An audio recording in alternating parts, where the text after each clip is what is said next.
Aloha. Welcome to ThinkTech Hawaii. The episode is Restaurants Hawaii, and my name is Sheryl Matsuoka, the Executive Director of the Hawaii Restaurant Association. I'd also like to introduce Chivon Garcia, our Executive Assistant. Chivon, why don't you introduce our guest today? Hi, yes, thank you. Today we have Tom Jones. He is the president and co-owner of Gyotaku Japanese Restaurants. Welcome, Tom. Good morning, everyone. Hi, today we're answering all of your questions in regards to Oahu's Mayor Rick Blangiardi's emergency order number 2021 11. The city and county of Honolulu will be requiring employees and customers of certain businesses to have proof of COVID-19 vaccinations to enter. On Oahu, the guest/patron mandate is called Safe Access Oahu Program. Under this new program, it requires anyone visiting indoor gym facilities, indoor entertainment, indoor recreation facilities, arcades, museum, bars, and restaurants. They will now need to show a proof of vaccination with an ID or a negative COVID-19 test within the past 48 hours before you enter. This Oahu mandate begins on Monday, September 13th, which is 5 days away. So that's why this is a timely discussion. We'll only be discussing the guest patron part of this emergency order as we only have 30 minutes.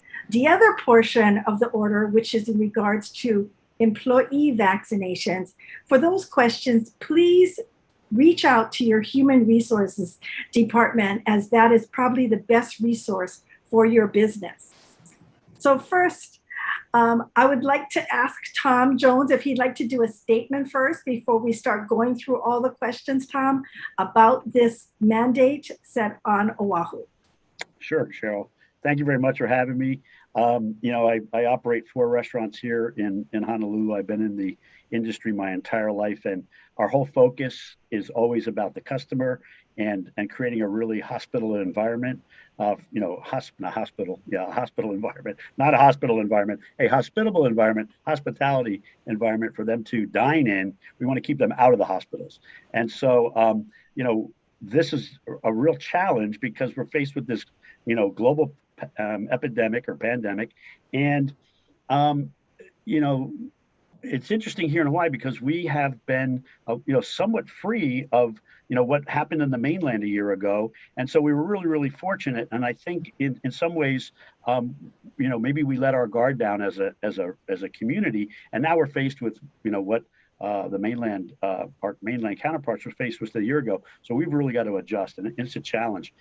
It's a challenge for us. It's also a challenge for our leaders. They're faced with hospitals over burgeoning with COVID patients. They regular patients can't get in to get the normal care that they need, and so they're faced with trying to manage that for the community as a whole. And of course, we have ourselves and we have our customers, the individuals out there, the community at large, who have a variety of different opinions and positions on vaccination and masking and testing and so forth. So it's a really challenging position that we're all in right now, and I think we all really need to try to do the best, have an open mind, consider the feelings of others, and then do our best to work our way through this.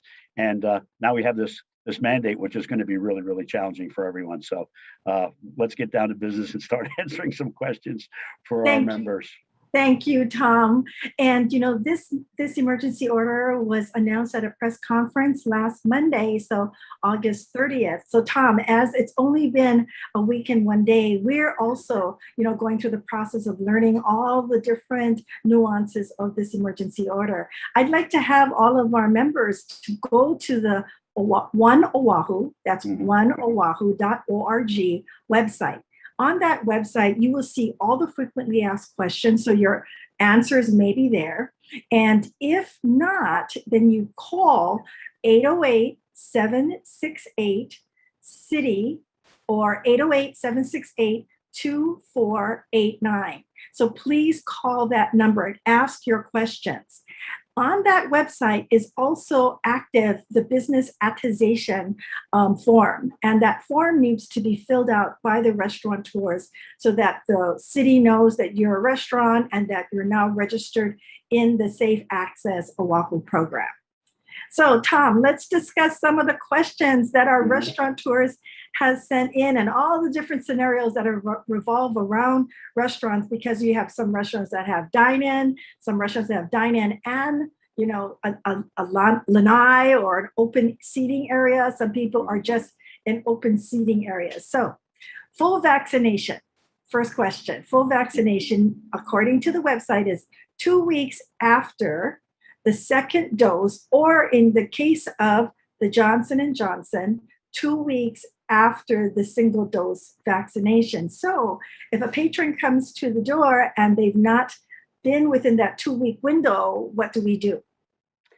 Well, then we'd have to ask them for a test result. Yes. And so the key here, I think, in this situation, in order to reduce issues at the door, is to make sure that on our websites, our cashiers or people who are answering the phone, our receptionists, are trained to ensure, or ask the customers, if you haven't been, vaccinated fully for at least 2 weeks, make sure you bring a valid, negative test that's within 48 hours old. Very good, Tom. And we spoke about what you're going to be doing at your restaurants, which I think a lot of restaurants are going to be doing the same thing. As it comes to the lunch hour or the dinner hour, the lines at the front door do get long. So do you want to kind of go through your process of what you're going to be doing at your restaurants? Sure. I think the most important thing is to get out and let the customers know in advance. A lot of customers, though, they come to your restaurant, they walk in or they drive in and they haven't been to your website. They don't know that. So I think it's important for restaurateurs to figure out how can they communicate what the new rules are and how they're dealing with those rules at their restaurant somewhere outside of the front door of the restaurant, either at the the parking lot, when the people pull in, or near the front door before the crowd gathers, so that there's, we don't want to create, social distancing issues right at the entries to our restaurants.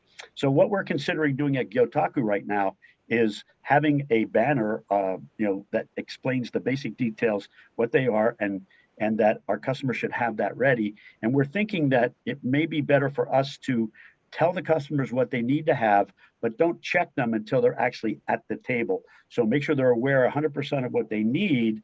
And when the host or hostess who seats them says, do you have all your paperwork ready? Are you good? And they'll say yes. And then we'll get them into the restaurant, and then we'll turn that process over to the servers, which means, of course, we need to train them as well. But that will help us prevent backlogs in the front. And it'll also give the servers an opportunity to, be a little more hospitable and provide additional service to the guest. Hopefully we won't have situations where we have to escort people out. We'll see. That's very good, Tom, because, we're in the business of hospitality, as you mentioned. We're here to serve our patrons, and this mandate, for us, we're trying to get through it in the best and most tactful way possible, with customer service always in mind. So according to the website, what is not accepted, according to the mandate, is any out of country. It has to be a United States administered COVID vaccine card. So Tom, if a patron comes in and they say, we're not from the United States, but we've been vaccinated in, Japan or Italy or wherever other country, Canada, but we have that COVID card, is that acceptable? Unfortunately, it's not. And so at that point, again, our hospitality skills come into play. We should be able to, it's always better to tell guests what we can do for them as opposed to tell them what we're not going to do for them. So I think it's really critical at that point to be able to offer some, takeout, and you may want to be prepared with some special quick to prepare takeout meals for those guests. And or if you're fortunate enough to have some outdoor dining, at or adjacent to your operation, then you might want to consider, offering them to dine outside. Now I can see Tom putting a tent in his parking lot. Right? We may. So acceptable proof of vaccination, which is the COVID vaccination card, which is from the FDA. It's a US FDA COVID card.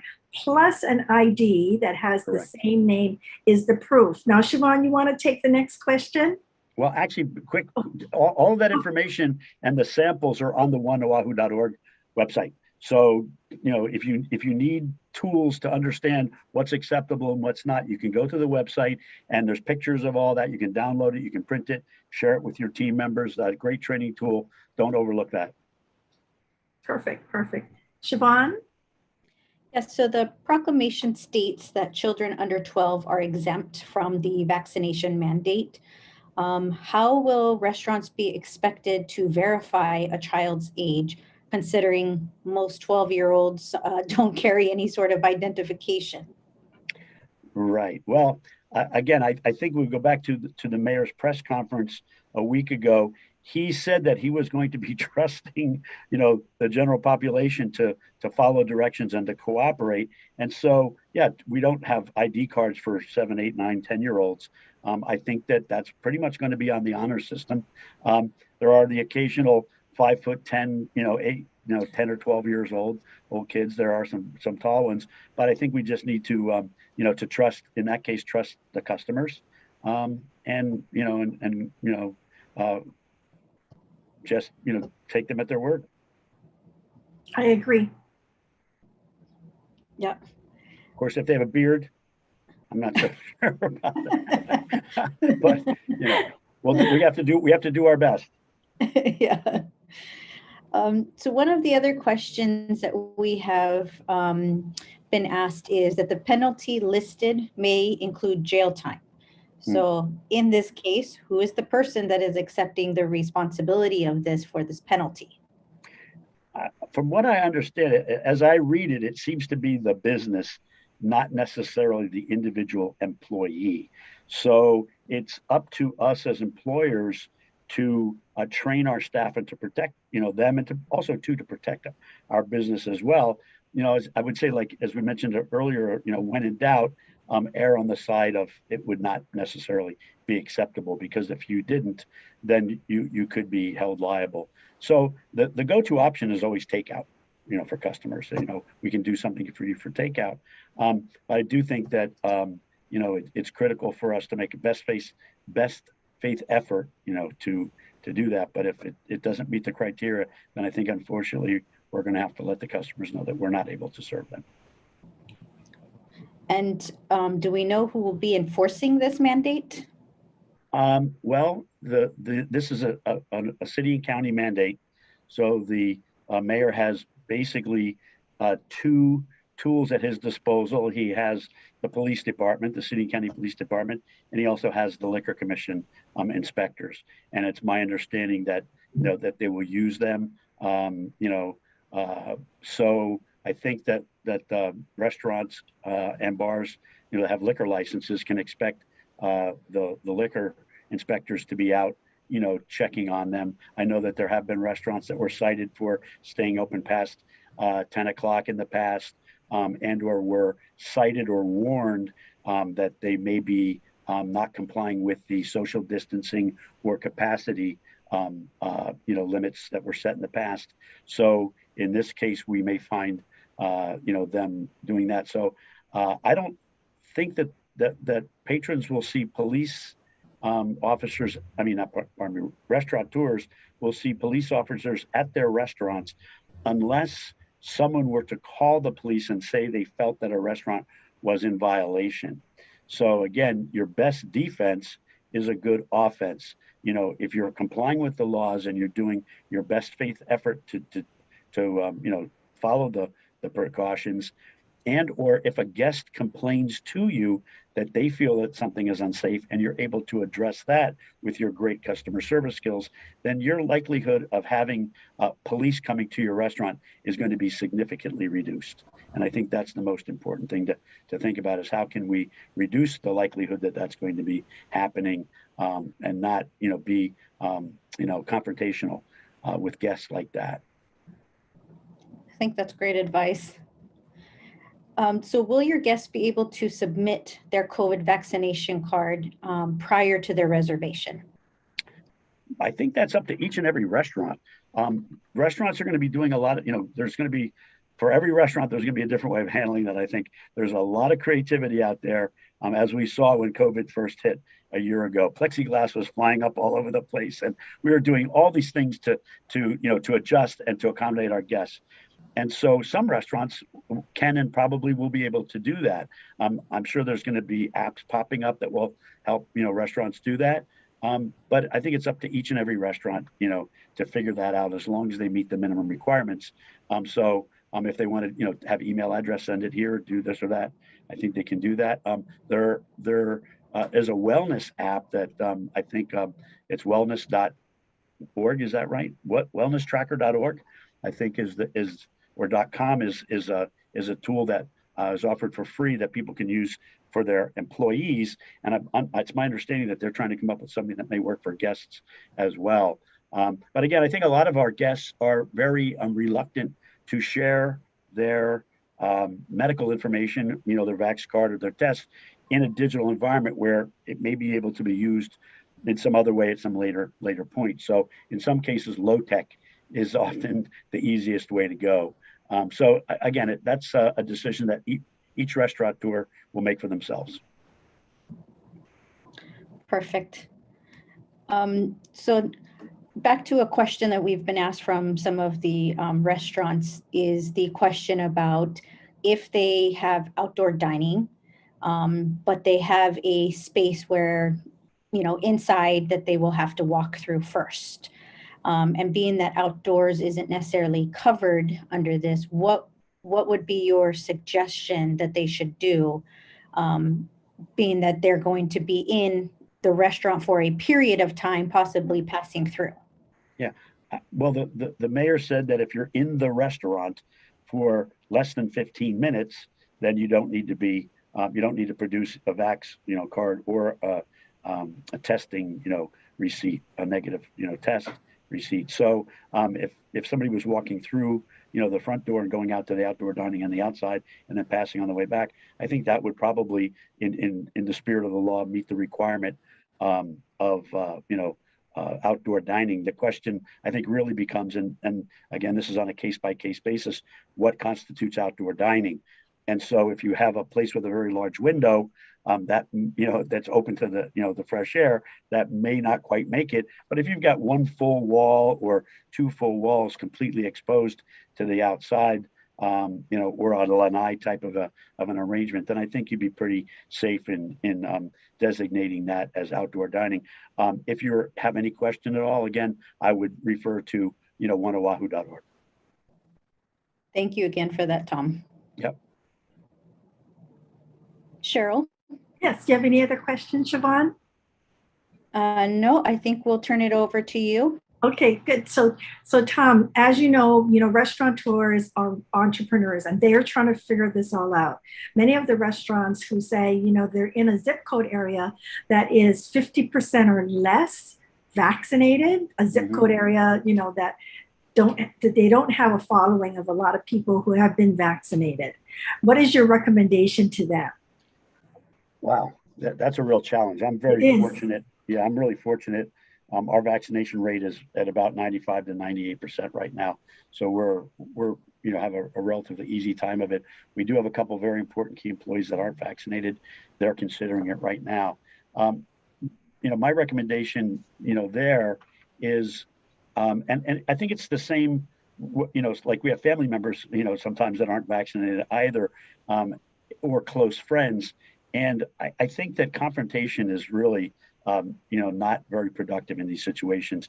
Listening, asking questions, finding out, what are the underlying reasons for people's positions on why they may not be vaccinated, I think is really important. And then, thoughtfully explaining the benefits of being vaccinated, not only for the individual, but for their family, for their friends, and for the community at large. I think oftentimes can be helpful. Some people do have very, very strong feelings about this. And the stronger the feelings, the less likely we are going to be able to change them.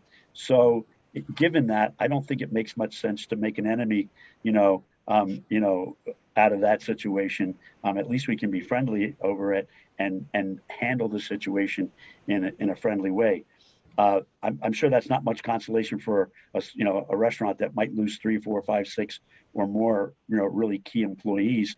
But this is a temporary measure that we're going through right now, and hopefully we'll be able to get through it. I would also, challenge those restaurants that are in that situation to really rethink, what they're doing, how they're doing their business and what they're doing, and figure out ways to be able to, help those employees, get their testing taken care of. So if they're, and wearing, like maybe a higher quality mask at our restaurants, we've insisted on N95 masks for those employees that aren't going to get vaccinated. There's some inconveniences they can't necessarily eat with the other employees or things of that nature. And those may, in some cases, be a reason for them to go ahead and decide to get vaccinated. But restaurateurs can really, amp up their takeout, sales. And do a lot of other things, I think, to really try to compensate for that. So I would recommend to double down on your creativity, work it out, and just do the best that you can. You're so right, Tom, because right now the restaurants that are located in, the low vaccinated zip codes, and, I have one of them. And so we really moved to the takeout model. So I get it, Tom. We're just trying to stay afloat until we can just weather out this pandemic, right? Go ahead. No, you go ahead first. Well, I was going to say, one thing that really hasn't been addressed is if you've had COVID and you have COVID antibodies, but you haven't, been vaccinated, and so that I think, I think the mayor and the governor need to be figuring out a way to address that, because people should be able to get, a not a vaccination card, but an antibody card that shows that they've been exposed, and that technically should qualify as vaccination. And we've been trying to figure that out on our side. So that's something to think about it too. That's a group of people that we really haven't addressed at this point. And they may fall into that area of not wanting to get vaccinated because I had it already. And, and so proof of a prior exposure, might qualify as a vax card. Exactly. We have mentioned that in other discussions before. And, the state, the governor, the mayors are all trying to get us to that, 80% of the eligible, right, that are able to get vaccinated to get the dose. And so, yes, that's a good suggestion. So, Tom, we just have a few, like another 5 minutes. Is there anything, because I do have more questions, but is there anything you want to wrap up with? Because I want to give you an opportunity to, give that sage advice that you have as a restaurateur of how many decades to our restaurants who are really trying to figure it out. Many of them, Tom, in 2020, it was just devastating for them. So even though we had a little bit of surge during the summer, that didn't make up for the whole 2020 that they did lose money. 1/3 of our restaurants received the restaurant revitalization, and that other 2/3, Tom, did not. And so those restaurants who are still financially, struggling, and then they have this new mandate on top of it, and they're in a zip code area that is a low vaccinated zip code area, and they have to rely on takeout. But is there any advice, any sage advice that you can give those restaurateurs? Well, just real quick on the financial side, getting your PPP forgiveness, if you were fortunate enough to get PPP, getting your PPP forgiveness on PPP-1 covered, and then applying for your employee retention credit could provide a lot of, cash flow to you right this minute. And so if you haven't done that, do that right away, because it could be a make or break situation for you. And then there's PPP-2 and the ERC for 2021 as well. So that's financial advice.